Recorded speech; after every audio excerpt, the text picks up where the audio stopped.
සුබ දවසක් වේවා ඔයාලා හැමෝටම. අද මම හදන්න යන්නේ රසම රස ඉස්පැගති එකක්.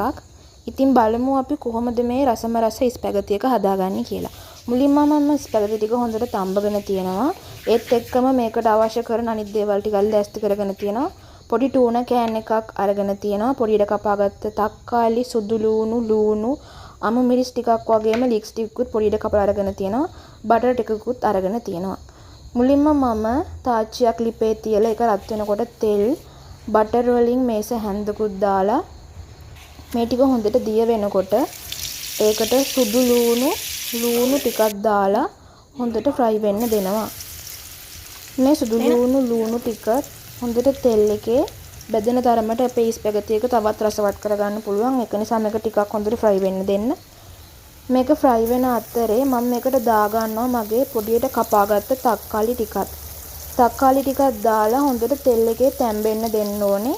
පොඩි වෙන තරමටම තක්කාලි ටික හොඳට තඹ ගන්න ඕනේ. තක්කාලි ටිකත් මේකට දාලා හොඳට ෆ්‍රයි වෙන්න දෙන්න ඕනේ. මේක ෆ්‍රයි වෙනකොට මම මේකට දා ගන්නවා මම තියාගත්ත මගේ ස්පයිසස් ටික. මම මේකට දාගන්නේ මිරිස්, ගම් මිරිස්. ඔයාලට ඕනේ නම් තව මේකට කහ 3-5 වගේ දේවලුත් දාගන්න පුළුවන්. මම දාගන්නේ මිරිස් කුඩු, ගම් මිරිස් කුඩු ටිකක්. මේ දේවල් ටික දාලා මම හොඳට තෙල් එකේ මේ ටික ටෙම්පරාදු කරගන්නවා. මේ විදිහට හොඳට මේ ටික ටෙම්පරාදු කරගත්තට පස්සේ මම මේකට මගේ තියාගත්ත ටූන කෑන් එකෙන් භාගයක් වගේ ප්‍රමාණයක් දාගන්නවා. මම මේක අද හදාගන්නේ දෙන්නෙක්ට නිසා මම මෙතනදී මගේ ටූන කෑන් එකෙන් භාගයක් තමයි දාගන්නේ. ඔයාලට ටූන වෙනුවට මස්, මාළු, බිත්තර වගේ දේවලුත් එකතු කරගන්න පුළුවන්. ඕන නම් සැමන් උනත් මේකට දාගන්න පුළුවන්. රස අනු ලුණුත් දාගෙන මේ විදිහට හොඳට ටූන ටික තෙල් එකේ ටෙම්පරාදු කරගන්නවා.